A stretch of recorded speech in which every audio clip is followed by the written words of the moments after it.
में ही उगेगा। फसल जेठ की जब गर्मी पड़ेगी तभी बढ़िया होती है।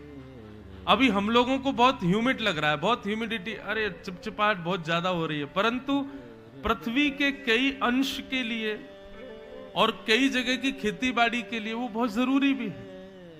वो एक कथा हम लोगों ने सुनी है ना अपने जीवन में, आप सबने भी सुनी होगी। एक पिता की दो बेटी थी, एक बेटी का ब्याह हुआ एक किसान के घर में, एक बेटी का ब्याह हुआ कुम्हार के घर में। पिता अपनी दोनों बेटियों की सुध लेने गया तो बड़ी बेटी के पास गया तो किसान के घर में थी। पिता ने कहा बेटी तुम ठीक हो? बोले हाँ पिताजी बस सब ठीक हैं, बस फसल बढ़िया हो जाएगी, थोड़ी बरसात हो जाए, आप प्रार्थना करो इंद्र देवता बरस जाएं, खूब बारिश हो झमाझम, हमारी फसल बढ़िया हो जाए, धान अच्छा हो जाएगा। बोले हाँ बेटा मैं प्रार्थना करूंगा, भगवान खूब वर्षा करो, मेरी बेटी की खेती बाड़ी खूब बढ़िया चले। छोटी बेटी के पास गए, वो कुम्हार के घर में जन्मी, उसका ब्याह हुआ तो वहां जाकर के थोड़ी देर बैठ के बोला बेटी तुम ठीक हो? बोला हाँ पिताजी बस ठीक हूं, अभी अभी 500 घड़े तैयार हुए हैं, बस भगवान से प्रार्थना वर्षा नहीं हो जाए, खूब ठीक दोपहरी धूप पड़े ताकि हमारे मटके पक जाएं, अच्छी बिकाई हो तो घर चले। पिताजी आप प्रार्थना करना है भगवान वर्षा ना हो तो मेरी छोटी बेटी का घर बढ़िया चलेगा। पिता क्या करे? यदि वर्षा की कामना नहीं करे तो बड़ी बेटी का घर बर्बाद हो रहा है, और वर्षा की कामना करे तो छोटी बेटी का। विपरीत स्थिति किसी का यदि अनहित कर रही है तो किसी हित के लिए भी हुई है। हम सबकी लाइफ में एक ऐसा फेज आता है जहां पर हम टूट जाते हैं, जहां पर लगता है कि अब संभलना मुश्किल है हमारा, लेकिन जब हम संभल करके आगे बढ़ते हैं तो कुछ वर्ष बाद हमको पता चलता है यदि वो स्थिति मेरे जीवन में नहीं आई होती तो आज जो मैं हूं वो बन नहीं पाता। अभी मेरी कथा भरतपुर में, तो वहां एक परिवार, एक भैया मुझसे मिले, उन्होंने मुझे एक बात बताई, अच्छे अब संपन्न हैं, उनका बढ़िया काम कारोबार सब बढ़िया चल रहा है, लेकिन उन्होंने कहा महाराज जी मैंने अपने बाल्यकाल में बहुत दुविधाएं देखी। मेरी मां बहुत छोटी उम्र में मुझे छोड़ के चली गई, पिता छोटी उम्र में चले गए, मां कुछ समय बाद चली गई, छोटे भाई बहनों का लालन पालन सब मैंने किया।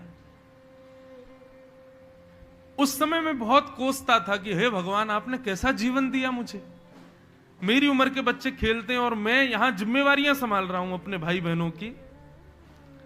लेकिन महाराज जी आज मैं धन्यवाद करता हूं भगवान को। क्यों? क्योंकि यदि मैंने वो बचपन में नहीं सहा होता तो आज मैं जो बन गया हूं वो कभी नहीं बन पाता। और ये केवल एक व्यक्ति का जीवन नहीं, हम सबका जीवन ऐसा ही है। विपरीत स्थिति सिखाने के लिए आती है जीवन में।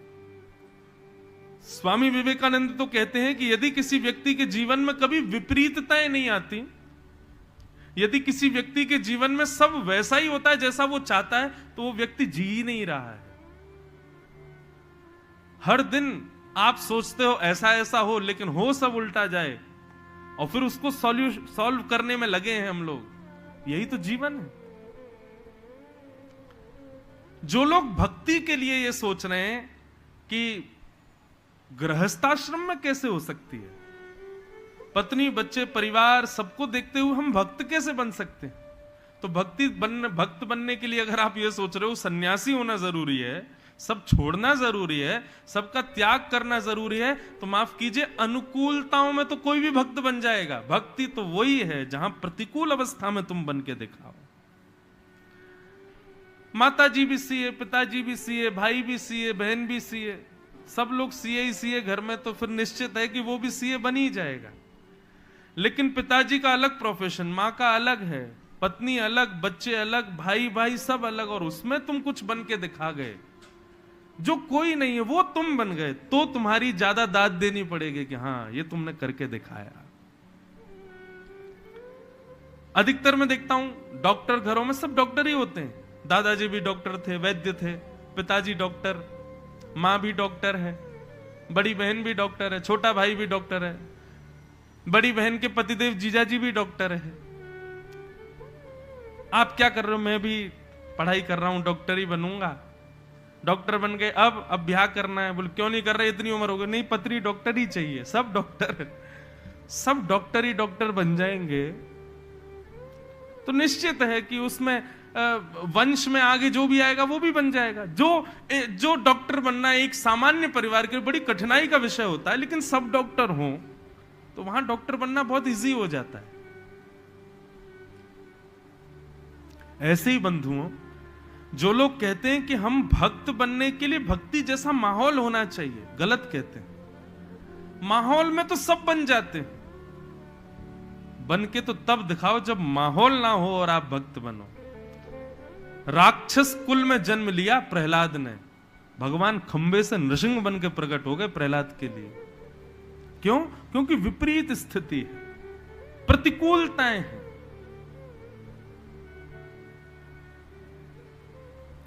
हवा भी साथ की चल रही है, लहरें भी उसी तरफ, तो नाव में पतवार चलानी नहीं पड़ेगी, अपने आप चलेगी नाव। लेकिन मेहनत तो नाव में तब होती है ना जब हवा उल्टी हो और लहरें भी उल्टी हो, तब केवट को जोर लगाना पड़ता है नाव को आगे पहुंचाने के लिए। और ऐसी विपरीत स्थिति में जब वो नाव निकालता है तो नाव में बैठे हुए लोग उसको धन्यवाद कहते हैं।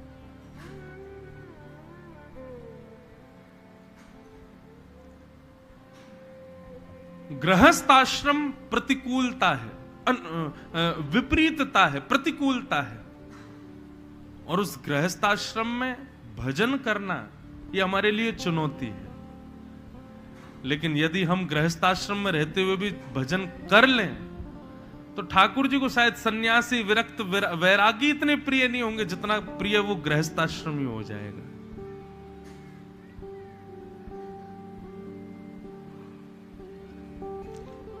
सौनकादि ऋषियों ने इसीलिए प्रश्न किया, महाराज इस संसार में सब प्रतिकूल है और ऐसी प्रतिकूल स्थिति में भक्त बनना ये कैसे पॉसिबल हो सकता है? आप कृपा करके हमको बताओ। तब सूत जी महाराज इसका उत्तर देते हुए कहते हैं, बोले एक उपाय है, संसार की प्रतिकूलताओं में भक्ति करने का उपाय एक जगह से मिल सकता है। बोले कैसे? तब कहते हैं कि काल व्याल मुखग्रास त्रास निर्णास है तवे श्रीमद् भागवतम शास्त्रम कलौ कीरेण भाषितम्।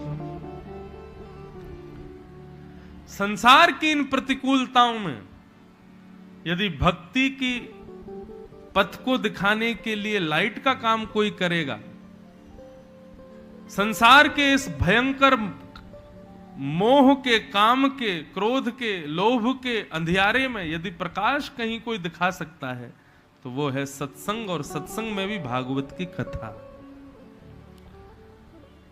आप जिस कथा को 7 दिन में सुनने के लिए बैठे हैं ना, चारों वेद, 18 उपपुराण, 18 महापुराण, सबका सार यहां पर कहा जाएगा। सब कुछ है यहां पर। इसलिए सौनकादि ऋषि कहते हैं, भाई इन 7 दिनों में यदि आपने भागवत का आश्रय ले लिया तो निश्चित आप प्रतिकूल अवस्था में भी भक्ति कर पाओगे। इसलिए भैया भागवत का आश्रय लो यदि आप कृष्ण प्राप्ति करना चाहते हो तो।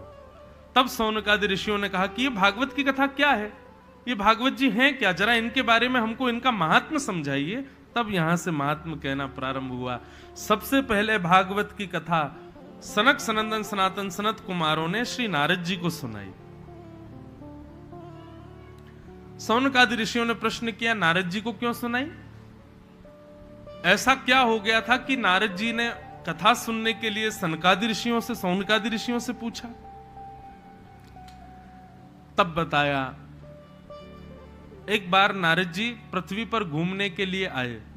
अच्छा बंधु, एक बात बताएं, जैसे भारत में रहने वाले लोग विदेश की बड़ी प्रशंसा करते हैं ना, इंग्लैंड ऐसा है, अमेरिका ऐसा है, ऑस्ट्रेलिया ऐसा है, तो जो बेचारे लोग नहीं गए वो सुन करके उनका मन आता है कि हम भी कभी जाएं विदेश।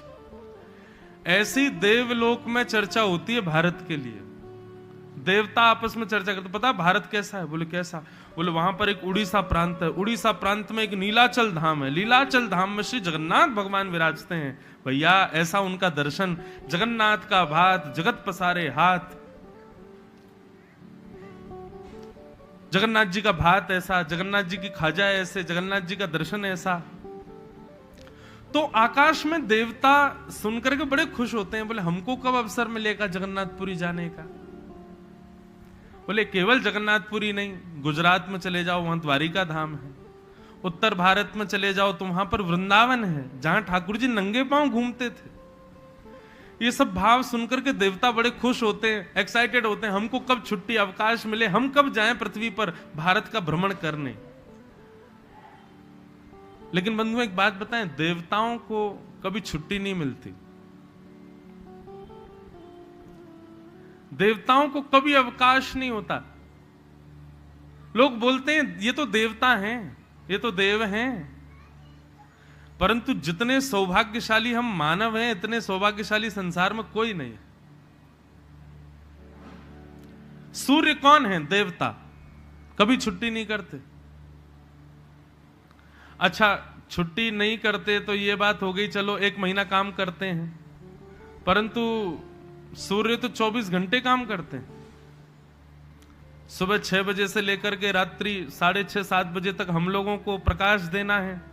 यहां 6:30 के बाद अंधेरा होता है, लेकिन विदेशों में तो सूर्योदय हो जाता है, तो सूर्य कभी छुट्टी पर नहीं जाते। इसी प्रकार कोई भी देवता कभी छुट्टी पर नहीं है। सब लोग इधर देखो, सावधानी से सुनो, कथा सुनो, बस इधर उधर नहीं देखना बिल्कुल भी। जैसे 3 घंटे हम आपको देख रहे हैं, आप भी हमको ही देखो बस। और हमको देखने में रुचि नहीं हो तो हमारे पीछे जगन्नाथ जी इसीलिए बैठे, उनको देखो, लेकिन दृष्टि अपनी इधर ही रखो, कंसंट्रेशन बना के रखो। आप इधर उधर देखते हैं तो फिर मेरा कंसंट्रेशन टूटता है, इसलिए ध्यान से सुनो। मैं क्या बता रहा था?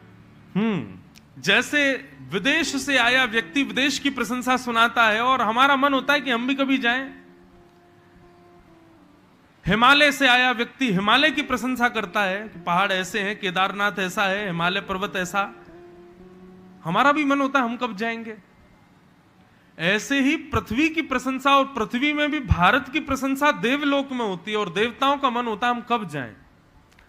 एक दिन नारद जी से रहा नहीं गया, नारद जी गए भगवान के पास, बोले मुझे छुट्टी दो।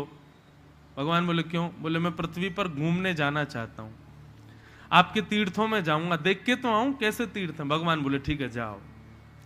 तो यहां पर अब नारद जी अपनी पूरी आप बीती बता रहे हैं कि पृथ्वी पर आके उन्होंने क्या अनुभव किया, उनका एक्सपीरियंस क्या था। ध्यान से सुनना, नारद जी अपना अनुभव साझा कर रहे हैं पृथ्वी का। अहम तो पृथ्वीया तो ज्ञात्वा सर्वोत्तमामिति पुष्करम च प्रयागम च काशीं गोदावरी तथा हरिक्षेत्रे कुरुक्षेत्रे श्रीरंगम सेतुबंधनम एवमादिषु तीर्थेषु ब्रह्माण इतस्ततः। नारद जी कह रहे हैं मैंने पृथ्वी को देखने के लिए मैं पृथ्वी पर गया। कहां कहां गए भैया?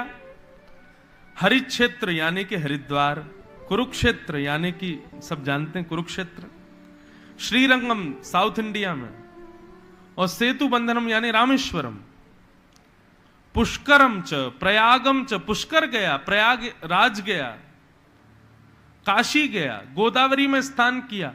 ये तो बोलते बोलते फिर क्या बोले? एवमादिषु तीर्थेषु भ्रममाण इतस्ततः, आदि आदि तीर्थों में, पूरे भारत के तीर्थों में नारद जी बोले मैंने भ्रमण किया। सबने पूछा तो फिर कैसा लगा आपको?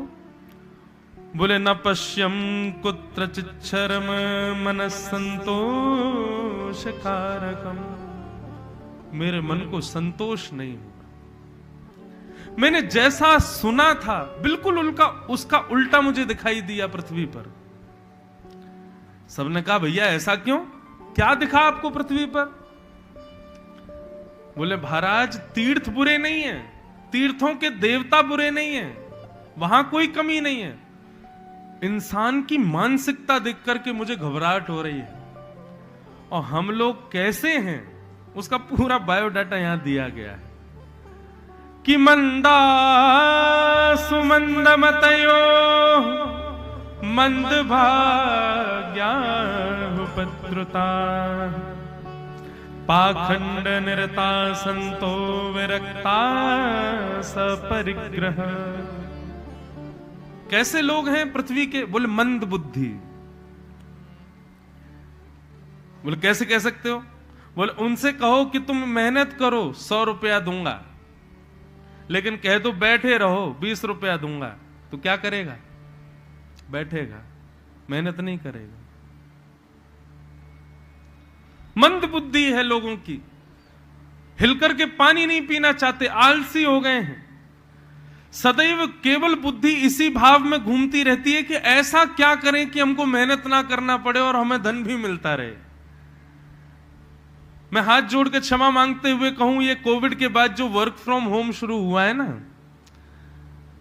ठीक है उस समय जरूरत थी, पर study from home, work from home ये लाभकारी नहीं है।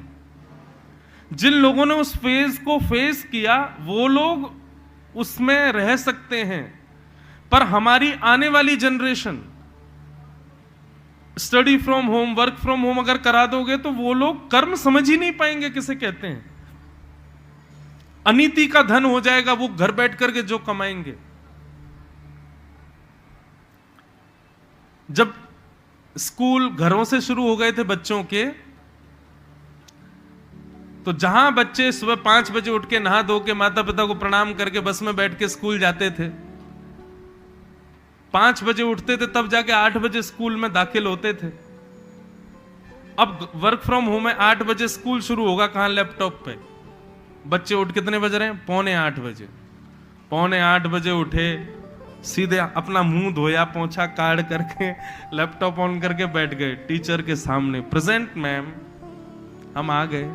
हमने भी देखे ना हमारी दीदियों के बच्चे, उनको देखता था मैं, तब मेरे मन में आता था, मैंने कहा तुम स्कूल जा रहे हो भाई, ये ठीक है डिजिटल स्कूल है, यहां भी नहा धो के जाना चाहिए। क्या मामू अब कौन नहाए?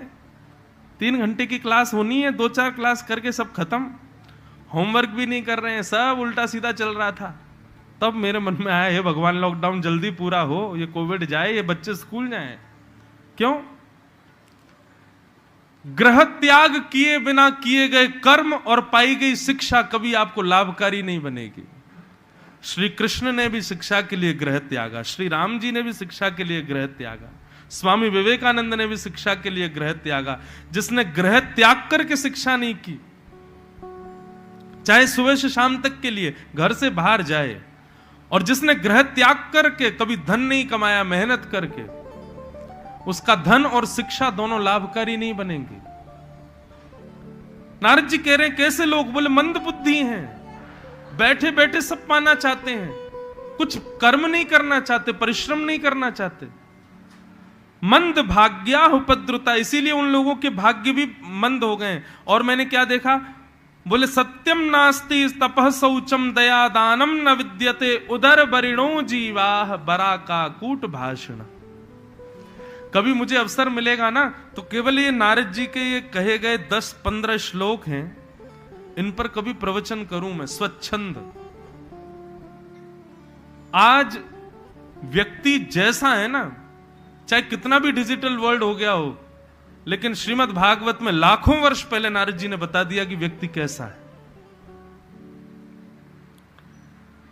क्या कह रहे हैं? बोले सत्यम नास्ति, सत्य बोलते नहीं है, केवल हमारा काम अगर असत्य से भी बन जाए तो असत्य बोलने पर राजी रहते हैं। सत्यम नास्ति।